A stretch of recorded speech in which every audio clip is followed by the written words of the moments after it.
இந்த மாதம் 10ஆம் வீட்டில் சனியும், முதல் வீட்டில் குருவும், 11ஆம் வீட்டில் ராகுவும், 5ஆம் வீட்டில் கேதுவும் அனுகூலமாக இருப்பார்கள்.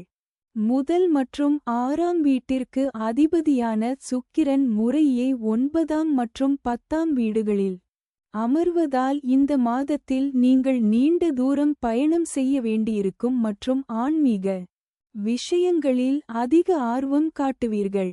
செவ்வாய் ஆற்றல் கிரகம் மற்றும் 7வது மற்றும் 12வது வீட்டின் அதிபதி.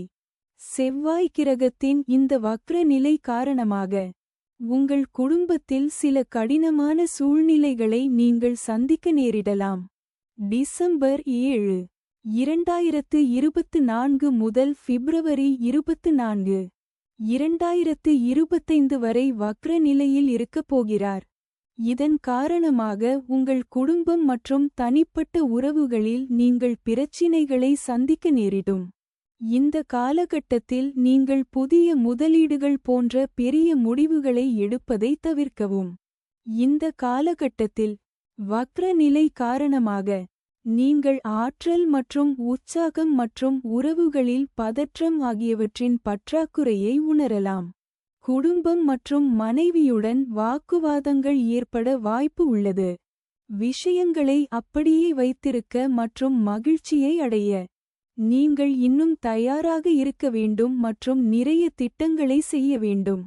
செவ்வாய் கிரகத்தின் வக்ர நிலையின் போது சில நேரங்களில் நீங்கள் சிந்திக்காமல் மனக்கிளர்ச்சியுடன் முடிவுகளை எடுக்கலாம்.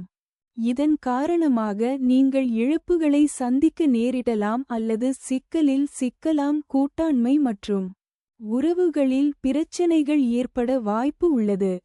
சூரியன் 4ஆம் வீட்டிற்கு அதிபதியாகி 8வது வீட்டில் அமர்வதால் பரம்பரை வழியில் எதிர்பாராத ஆதாரங்களில் இருந்து பலன்களை பெற வாய்ப்புள்ளது. இது தவிர உங்கள் குடும்பத்திற்காக அதிக செலவு செய்வதன் மூலம் உங்களை சிக்கலில் ஆழ்த்தலாம். சூரியனின் இந்த நிலை காரணமாக உங்கள் குடும்ப உறுப்பினர்களுடனான உறவில் நீங்கள் பதற்றத்தை சந்திக்க நேரிடும்.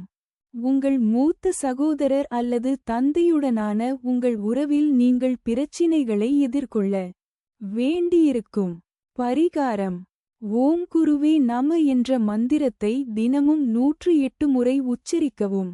Please like, share, and subscribe for more updates. Want to know your lucky stone? Share your date of birth mentioned below description. Email it.